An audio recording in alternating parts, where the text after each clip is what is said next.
Et qui dit rentrée dit première contestation aussi. Plusieurs syndicats ont appelé à la grève aujourd'hui, un mouvement national relayé ici par le SNES.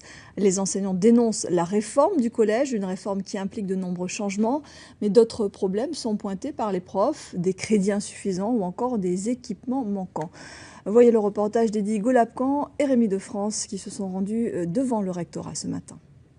Ils étaient à peine une quinzaine ce matin à avoir répondu au préavis de grève déposé par le SNES-FSU, le syndicat national des enseignements du second degré, et la fédération syndicale unitaire.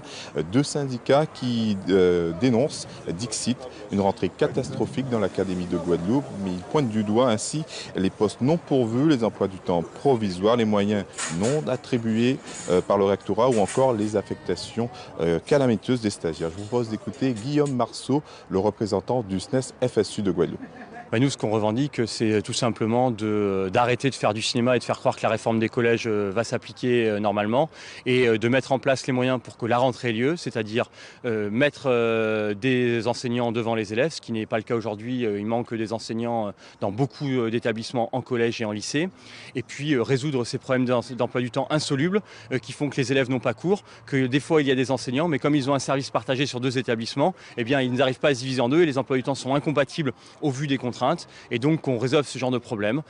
À 10 h, la délégation syndicale a été reçue par le recteur d'académie ainsi que son directeur de cabinet, accompagné du directeur académique et du directeur adjoint des services de l'éducation nationale pendant plus d'1 h 30. À la sortie de cette réunion, voici les propos de Camille Galap, le recteur d'académie. Ça nous met dans une dynamique aussi de mise en place d'une réforme du collège qui, comme je l'ai toujours dit, va prendre un peu de temps pour pouvoir s'ajuster.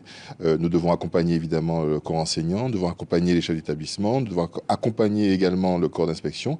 Et tout ce monde-là doit se mettre dans une dynamique pour pouvoir mettre en œuvre une réforme du collège qui a pour vocation d'être une réforme pédagogique dans l'intérêt des élèves pour qu'ils soient dans une dynamique de réussite. Les deux parties sont ressorties plus ou moins satisfaites et ont promis de se rencontrer très prochainement durant le cours de l'année.